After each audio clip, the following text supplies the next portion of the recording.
1000 brains theory of intelligence. Neocortex के बारे में सोचने का सबसे कॉमन तरीका है कि आप इसे एक फ्लो चार्ट की तरह समझो। स्टिमुलस यानी कि कोई चीज या इवेंट जो किसी ऑर्गन या टिश्यूज में एक स्पेसिफिक फंक्शनल रिएक्शन को पैदा करती है, वो आपके सेंसेस को ट्रिगर करते हैं। जैसे लाइट का एग्जांपल ले लो। लाइट जब आपकी आंखों से गुजरती है तो सबसे पहले रेटिना को टच करती है। उसके बाद रेटिना के सेल्स नियोकॉर्टेक्स के साथ कम्युनिकेट करते हैं।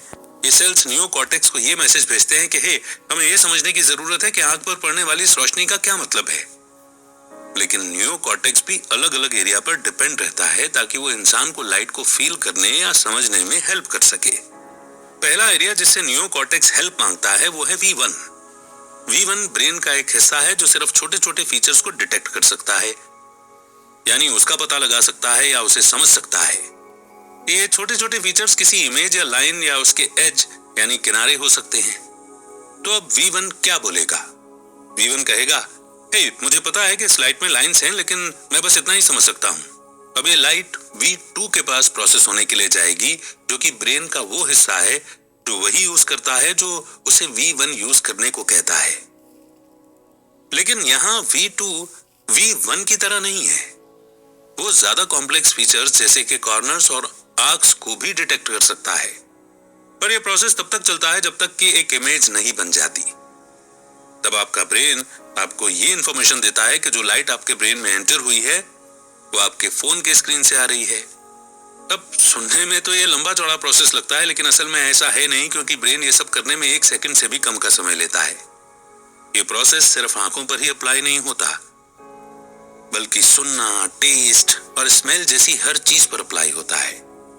हालांकि नियोकॉर्टेक्स को फ्लो चार्ट की तरह इमेजिन करना अब एक आइडियल फ्रेमवर्क नहीं रहा है।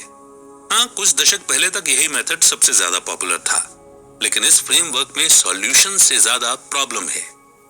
आगे कुछ कारण है जो ये बताते हैं कि क्यों इस फ्लो चार्ट में काफी काम करने की जरूरत है। नंबर 1, V1 और V2 का एरिया ब्रेन में बहुत स्पेस लेते हैं। पुराने फ्रेमवर्क के हिसाब से ये एरिया सिर्फ लाइंस और आर्क्स जैसे फीचर्स ही पहचान सकते हैं, तो भला एक छोटा सा सिंपल प्रोसेस ब्रेन का इतना ज्यादा स्पेस क्यों लेता है? नंबर 2, पुराना फ्रेमवर्क पूरा प्रोसेस एक्सप्लेन नहीं करता। चलिए दोबारा लाइट के आंख में एंटर करने वाले एग्जाम्पल पर चलते हैं। V1 न्यूरॉन्स की मदद से लाइंस को पहचान सकता है। स्टडीज से ये बात सामने आई है कि न्यूरॉन्स का सिर्फ एक छोटा सा हिस्सा ही इन लाइंस को पहचानने में मदद करता है। तो अब सवाल ये उठता है कि तब बाकी के न्यूरॉन्स क्या करते हैं? पुराने फ्रेमवर्क के पास इस सवाल का कोई जवाब नहीं है। पुराने फ्रेमवर्क को इम्प्रूव करने की जरूरत है। इसमें कई कमियां हैं और ऐसे सवाल हैं जिनके जवाब ढूंढने अभी बाकी हैं। तो इसीलिए हमें एक नए फ्रेमवर्क की जरूरत है। अब वापस V1 और V2 के पास चलते हैं। पुराने फ्रेमवर्क में इनका काम बहुत कम था। इनका काम सिर्फ कुछ खास फीचर्स को पहचानना था, लेकिन नए फ्रेमवर्क के हिसाब से V1, V2 और बाकी के एरिया पूरे के पूरे ऑब्जेक्ट को पहचान सकते हैं। मगर वो ऐसा करते कैसे हैं? नए फ्रेमवर्क की थ्योरी कहती है कि जब आप बहुत समय तक कोई काम बार बार रिपीट करते हैं तो ब्रेन के हिस्से उस काम को पहचानने लगते हैं। इस बात को हम एक एग्जाम्पल से समझेंगे। मान लो कोई बच्चा पहली बार स्कूल गया है। शुरुआत में उसे ये नहीं पता होगा कि उसका क्लासरूम, कैंटीन और बाथरूम का रास्ता कहां से है, लेकिन धीरे धीरे उसे सारे रास्ते याद होने लगेंगे। वो स्कूल के गेट से ही बता देगा कि कैंटीन कहां पर है, या फिर उसकी क्लास 2nd फ्लोर और सीढ़ियों के बगल में है। सेम यही चीज V1 और V2 एरिया पर भी अप्लाई होती है। नए फ्रेमवर्क में हॉकिंस ने V1 और V2 जैसे एरिया को कॉर्टिकल कॉलम कहा है। न्यूरोकॉर्टेक्स के हर कॉर्टिकल कॉलम में एक ऑब्जेक्ट के लिए एक अलग अलग मॉडल है। यहाँ मॉडल का मतलब है कि आपके ब्रेन में कुछ चीजों के लिए गाइड होता है।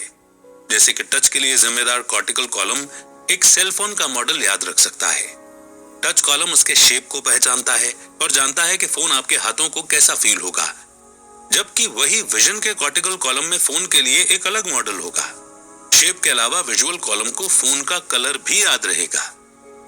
टच कॉर्टिकल कॉलम को पता है कि फोन के साइड वाला बटन फोन ऑफ करने के लिए है, जबकि यही बात विजुअल कॉलम को मालूम नहीं है। वहीं यह भी सच है कि टच कॉर्टिकल कॉलम फोन के कलर को नहीं देख सकता या उसे पहचान नहीं सकता, जबकि यह चीज विजुअल कॉलम देख सकता है। कॉर्टिकल कॉलम हर एक ऑब्जेक्ट के लिए पूरी गाइड नहीं रख सकते, इसलिए वो स्ट्रिक्टली उन सेंसेस से बंधे रहते हैं जिनसे वो जुड़े रहते हैं। हॉकिंस की 1000 ब्रेन्स थ्योरी में नए फ्रेमवर्क का थोड़ा बहुत इस्तेमाल किया गया है। आपका ब्रेन चीजों को कैसे प्रोसेस करता है, इसे ये अलग तरीके से समझाता है। हॉकिंस की थ्योरी को सपोर्ट करने वाला फैक्ट ये है कि कॉर्टिकल कॉलम में अलग अलग टाइप के ऑब्जेक्ट के लिए गाइड है, लेकिन ये कॉलम्स फीचर्स को उस तरह से नहीं देखते हैं कि ऐसी इमेज बने जो आप नहीं पहचानते हो, बल्कि ये ऑब्जेक्ट को ज्यादा कॉम्प्लेक्स ऑब्जेक्ट में बदल देते हैं। आप कहेंगे कि इसका क्या मतलब हुआ? तो चलिए एक एग्जाम्पल से समझते हैं। जब आप किसी कैफे में जाते हैं तो आपने नोट किया होगा कि कप के एक साइड पर कैफे का लोगो बना होता है। आप पहले किसे देखते हैं? जाहिर है सबसे पहले आपकी नजर कप पर पड़ेगी, फिर उसके लोगो पर। लोगो में शायद कुछ वर्ड्स और डिजाइन भी होंगे। जरूरी नहीं कि लोगो हमें पूरी तरह से याद ही रहे। इंपॉर्टेंट यह है कि कप पर लोगो की पोजीशन क्या है। ठीक ऐसे ही 1000 ब्रेन्स थ्योरी काम करती है। बात जब अपने आसपास की चीजों को जानने और समझने की हो तो ये एक हायरार्की या फिर सीढ़ी की तरह काम करता है। चलिए वापस उसी कप के एग्जाम्पल पर चलते हैं। आपका ध्यान तुरंत लोगो पर नहीं जाएगा। पहले आप कप को देखेंगे जिसके ऊपर लोगो बना है। ये थ्योरी पूरी तरह से आपके सेंसेस पर डिपेंड करती है।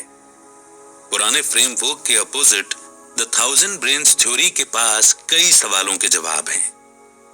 अगर V1 और V2 जैसे एरिया का काम या फंक्शन इतना कम है तो वो ब्रेन में इतना स्पेस क्यों लेते हैं? द 1000 ब्रेन्स थ्योरी के हिसाब से ये जानकारी गलत है। V1 और V2 जैसे एरिया इतना स्पेस इसलिए लेते हैं क्योंकि असल में वो बहुत काम करते हैं। इसका मतलब उनका काम सिर्फ फीचर्स के बीच फर्क करना नहीं है, बल्कि वो पूरे ऑब्जेक्ट को पूरी तरह से पहचान सकते हैं। हम फिर से एक बार रिपीट करते हैं। द 1000 ब्रेन्स थ्योरी कहती है कि एक ऑब्जेक्ट के लिए कोई एक सिंगल गाइड नहीं है। हर एक कॉर्टिकल कॉलम में हर ऑब्जेक्ट के लिए एक अलग मॉडल है। ये अलग अलग मॉडल ऑब्जेक्ट को रियलिस्टिक बनाते हैं। तो इस बात को क्लियर करने के साथ ही बढ़ते हैं आगे नेक्स्ट